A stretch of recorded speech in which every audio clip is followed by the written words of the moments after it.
Good morning all of you. आप सभी का के बीएससी फर्स्ट ईयर की केमिस्ट्री क्लास में स्वागत है। पिछले लेक्चर्स में अपन ने एथेन के कन्फर्मेशनल आइसोमेरिज्म की बात की थी, जिसमें अपन ने उसकी दो फॉर्म देखी थी। एक थी इक्लिप्स्ड और दूसरी थी स्टैगर्ड। इक्लिप्स जो फॉर्म थी उसकी ऊर्जा का अधिक होने के कारण वो अस्थायी थी, क्योंकि उनके बीच में जो हाइड्रोजन हाइड्रोजन प्रतिकर्षण था उसका मान ज़्यादा था। ठीक है, वहीं अगर अपन स्टैगर्ड की बात करें तो स्टैगर्ड फॉर्म के अंदर दोनों कार्बन परमाणु के जो हाइड्रोजन होते हैं वो मैक्सिमम डिस्टेंस पे रहते हैं, जिसके कारण उनके बीच में प्रतिकर्षण नहीं होने के कारण वो अधिक स्थायी होते हैं और उनके बीच में ऊर्जा का मान कम होता है। अब अपन आज का नेक्स्ट देखते हैं कि प्रोपेन में कन्फर्मेशन। ठीक है, प्रोपेन की इस तरीके की स्ट्रक्चर होती है। इसमें हाइड्रोजन परमाणु के अलावा मैथिल ग्रुप भी होता है, CH3 और मैथिल परमाणु के वो आकार बड़ा होता है एज कम्पेयर टू हाइड्रोजन परमाणु। ठीक है, इस वजह से इसकी जो गुणन ऊर्जा का मान है वो भी एथेन से ज़्यादा होगा। अगर अपन प्रोपेन की अगर संरूपण की बात करें तो प्रोपेन के संरूपणों का ऊर्जा आरेख भी एथेन के ऊर्जा आरेख के समान ही होता है। केवल अंतर इतना होता है कि स्थितिज ऊर्जा 2.8 किलो कैलोरी प्रति मोल से कितनी होती है, 3.3 किलो कैलोरी प्रति मोल। ठीक है, पिछले लेक्चर्स में अपन ने एथेन के जो ऊर्जा आरेख था उसका अध्ययन किया था। ठीक है, उस प्रोपेन का भी उसी तरीके का होता है, लेकिन यहाँ पर इसकी जो मुक्त ऊर्जा होती है रोटेशन की वो ज़्यादा होती है प्रोपेन की। किस वजह से? क्योंकि यहाँ पर मेथिल ग्रुप आ जाता है। ठीक है, अगर अपन प्रोपेन की स्टैगर्ड फॉर्म देखें तो कुछ इस तरीके से इसकी स्टैगर्ड फॉर्म होती है। ठीक है, ये तो हुआ पहला वाला कार्बन। ठीक है, अब यहाँ पर एक CH3 ग्रुप आ जाता है। ठीक है, और एथेन में क्या था, यहाँ भी हाइड्रोजन ही था। ठीक है, तो स्टैगर्ड फॉर्म क्या होती है, ज़्यादा स्टेबल होती है, क्योंकि यहाँ पर देखिए दोनों ही परमाणु के बीच में क्या है, मैक्सिमम डिस्टेंस है। अब CH3 का आकार बड़ा है, अगर CH3 यहाँ पर आएगा, ठीक है, तो इनके बीच में मैक्सिमम क्या होगा, प्रतिकर्षण होगा, जिसकी वजह से इनकी ऊर्जा भी अधिक होगी और ये बहुत ही कम स्थायी होते हैं। ठीक है, लेकिन स्टैगर्ड फॉर्म के अंदर क्या होता है कि दोनों ही परमाणु होते हैं वो एक दूसरे से क्या रहते हैं, मैक्सिमम डिस्टेंस पर रहते हैं, जिसकी वजह से ये स्थायी होते हैं। अगर अपन इसकी ग्रसित फॉर्म की बात करें, इसकी इक्लिप्स फॉर्म की, ठीक है, तो कुछ इस तरीके से इसकी इक्लिप्स फॉर्म होती है। ठीक है, मतलब CH3 का आकार ऑलरेडी बड़ा है और हाइड्रोजन परमाणु की एकदम सामने आ जाता है दूसरे वाले कार्बन के, तो इनके बीच में प्रतिकर्षण होता है वो बहुत ज़्यादा होता है। ठीक है, या तो इस तरीके से होता है या इस तरीके से होता है, मतलब इक्लिप्स फॉर्म के अंदर दोनों कार्बन परमाणु के जो जुड़े हुए परमाणु एक दूसरे के सामने आ जाते हैं, जिसके कारण उनके बीच में प्रतिकर्षण ज़्यादा होता है और वो कम स्थायी होते हैं। अगर इनके रोटेशन की बात करें अगर अपन, ठीक है, तो इनके रोटेशन इस तरीके से होता है कि जीरो जीरो सबसे पहले 0 डिग्री पर रोटेशन देख रहे हैं कि जब दोनों ही कार्बन परमाणु क्या एक दूसरे के सामने हैं। ठीक है, तब क्या होता है, इक्लिप्स फॉर्म बनती है यहाँ पर। ठीक है, सबसे कम अगर अपन इसका 60 डिग्री रोटेशन करवाते हैं, ठीक है, तो ये दोनों एक दूसरे से क्या मैक्सिमम डिस्टेंस पे है। ठीक है, तो मैक्सिमम डिस्टेंस पे होने के कारण, ठीक है, इनके बीच में क्या होता है, प्रतिकर्षण कम होगा और ज़्यादा स्ट्रे होंगे, तो ये क्या होगा, स्टैगर्ड फॉर्म। अब इस फॉर्म का वापस से अगर अपन 60 डिग्री रोटेशन करवाएं तो क्या बनती है, स्टैगर्ड फॉर्म। ठीक है, दोनों परमाणु एक दूसरे के सामने आ जाते हैं। ठीक है, तो ये कौन सी हुई, इक्लिप्स्ड फॉर्म। ठीक है, वापस से अगर अपन इसका 100 मतलब 60 डिग्री रोटेशन करवाएं, ठीक है, इस स्ट्रक्चर का 120 से 60 डिग्री रोटेशन करवाए तो कितना हो, 180। ठीक है, तो वापस से ये क्या एक दूसरे से मैक्सिमम डिस्टेंस पे आ जाते हैं दोनों।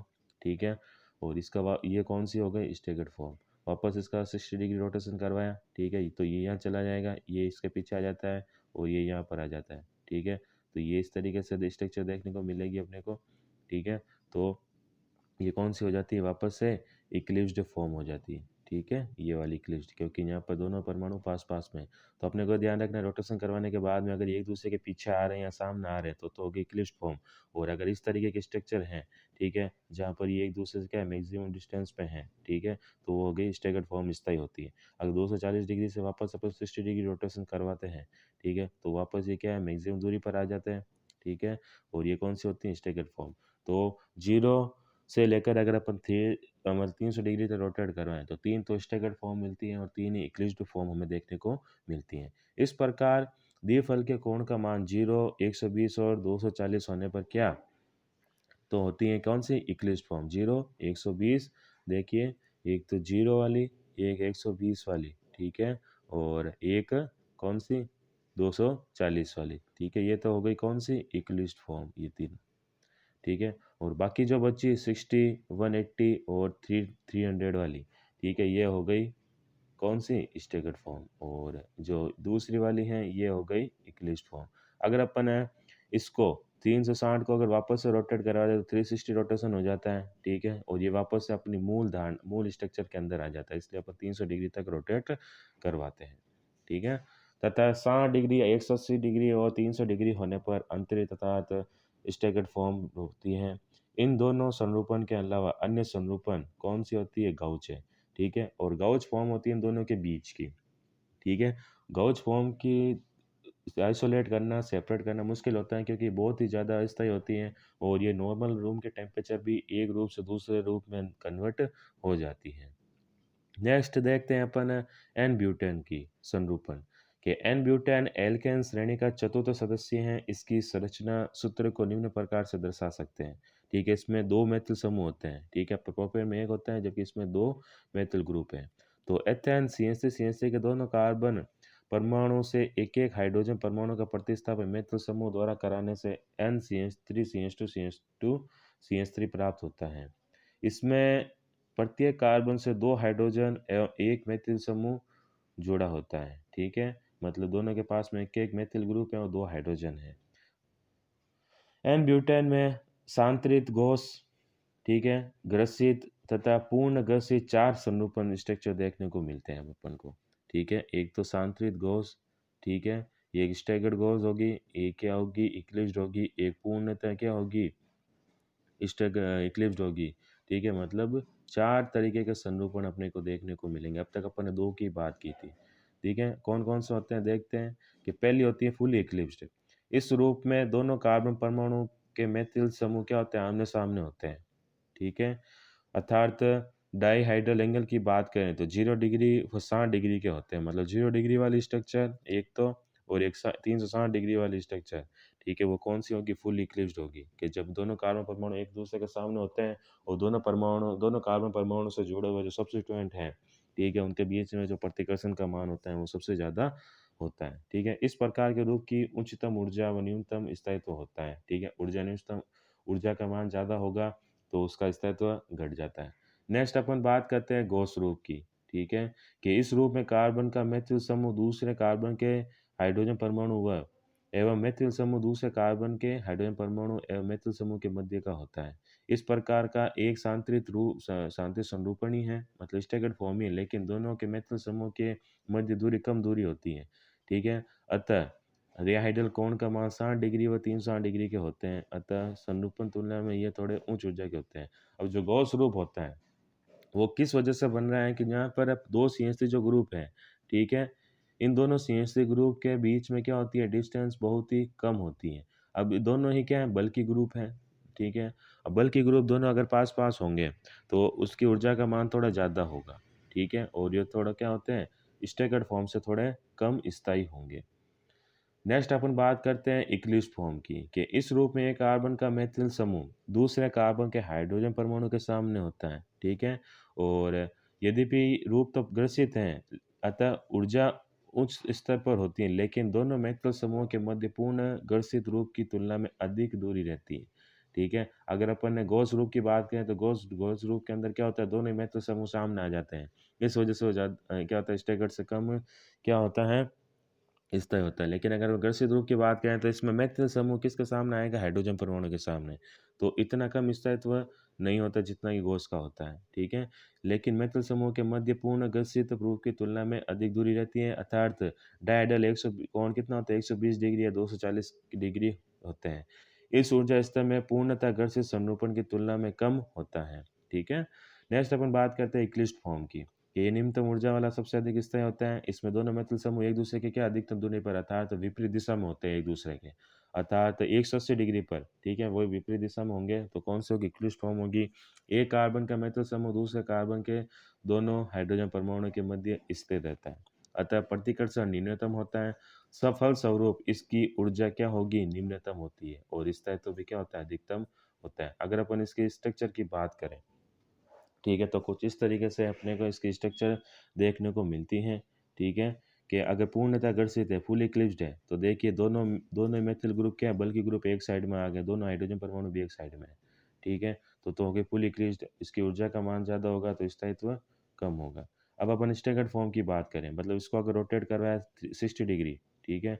तो ये CH3 यहाँ पर आएगा, ये हाइड्रोजन यहाँ पर आया था, ये वाला हाइड्रोजन यहाँ पर आया था, कुछ इस तरीके से देखने को मिलती है। तो कुछ इनके बीच में क्या है डिस्टेंस आ जाती है, ठीक है? तो ऊर्जा का मान कम होगा, तो ठीक ऊर्जा का मान कम है तो स्थायित्व भी ज़्यादा होगा। अब वापस इसको अगर रोटेशन करवाएँ 360 डिग्री, ठीक है? तो ये यहाँ पर आ जाता है। अब ये वाली जो फॉर्म है ये कहलाती है गाउच। अगर दोनों CH3 एक दिशा में है तो वो होती है फुल इक्लिप्स्ड, ठीक है? अब ये वाली ग्रसित है, ठीक है? मतलब ये तो एक तो होती है फुल इक्लिप्स्ड और एक होती है सिर्फ इक्लिप्स्ड, ठीक है? फुल इक्लिप्स्ड कब होती हैं? जब दोनों बल के ग्रुप अर्थात CH3 ग्रुप एक साइड में है तो होता है फुल इक्लिप्स्ड, ठीक है? लेकिन अगर CH3 और H अगर एक दिशा में है, तो इस कंडीशन में क्या होता है कि थोड़ा एनर्जी का मान कम होता है और स्थायित्व थोड़ा फुल इक्लिप्स से ज़्यादा होता है, ठीक है? प्रतिकर्षण होगा, ठीक है? नो डाउट दोनों के बीच में प्रतिकर्षण होगा लेकिन इतना नहीं होता है जितना कि पूर्ण घर्षित संरचना में होता है, क्योंकि यहाँ पर 2 बल के ग्रुप एक साथ हैं, जबकि यहाँ पर 1 बल की ग्रुप है, जबकि दूसरा का आकार थोड़ा कम होता है, ठीक है? तो ये होती है घर्षित संरचना। नेक्स्ट अपन देखते हैं पूर्ण सांतरित। पूर्ण सांतरित का मतलब ये है कि जहाँ पर देखिए 2 CH3 ग्रुप बल की हैं, ये दोनों एक-दूसरे के क्या है विपरीत दिशा में आ गए, ठीक है? दोनों की दिशा विपरीत है। अब दोनों की एक-दूसरे के विपरीत दिशा में है तो जो प्रतिकर्षण का मान होगा वो क्या होता है? कम होगा और प्रतिकर्षण कम होगा तो उसकी ऊर्जा भी क्या होगी? कम होगी और उसका स्थायित्व भी क्या होगा? सबसे ज़्यादा होता है, ठीक है? अब अगर अपन पूर्ण सांतरित अवस्था को मतलब फुल स्टैगर्ड को अगर वापस रोटेट करवाएँ तो अपने को क्या मिलते हैं? इक्लिप्स स्ट्रक्चर मिलती हैं क्योंकि यहाँ पर क्या वापस से CH3 और हाइड्रोजन के बीच में प्रतिकर्षण है, यहाँ भी CH3 और हाइड्रोजन के बीच में प्रतिकर्षण है, ठीक है? वापस से अगर इसको रोटेट करवाएँ, ठीक है? तो मिलती है हमें कौन-सी? स्टैगर्ड। ये है पूर्ण पूर्ण सांतरित और ये है सांतरित, ठीक है? दोनों में फ़र्क क्या है? वही जैसे पूर्ण फुल इक्लिप्स्ड और इक्लिप्स में था, ठीक है? कैसे देखते हैं कि पूर्ण जो सांतरित स्ट्रक्चर होती हैं मतलब फुल्ली जो स्ट्रक्चर है उसके अंदर तो जो दोनों बल के ग्रुप है एक-दूसरे के विपरीत दिशा में है, ठीक है? लेकिन अगर अपन यहाँ पर केवल स्टैगर्ड फॉर्म की बात करें, तो यहाँ पर CH3 और CH3 दोनों पास में मतलब दोनों के बीच में डिस्टेंस है, लेकिन इतनी नहीं है जितनी कि फुली स्टैगर्ड फॉर्म के अंदर है। स्थायित्व होगा इसका भी होगा, लेकिन फुल स्टैगर्ड जो फॉर्म होती है वो ज़्यादा स्टेबल होती है। अगर अपन इसकी स्ट्रक्चर की बात करें, ठीक है? ग्राफ़िकल डायग्राम और रोटेशन और एनर्जी की बात करें, तो कुछ इस तरीके से होती है। एक पहली ये जो फुल इक्लिप्स वाले स्ट्रक्चर हैं ए, ठीक है? वो सबसे कम स्थायी है क्योंकि इसकी एनर्जी का मान सबसे ज़्यादा है। फिर अगर इसका रोटेशन करवाते हैं, ठीक है? तो सबसे कम ऊर्जा होती है, ठीक है? क्योंकि यहाँ पर स्टैगर्ड फॉर्म आ जाती है। फिर वापस से इसको रोटेशन करें तो हमें सी मिलती है या जो कि इक्लिप्स्ड है। अगर इक्लिप्स से वापस रोटेशन करवाया, ठीक है? तो हमें डी स्ट्रक्चर मिलती है जो किसकी है?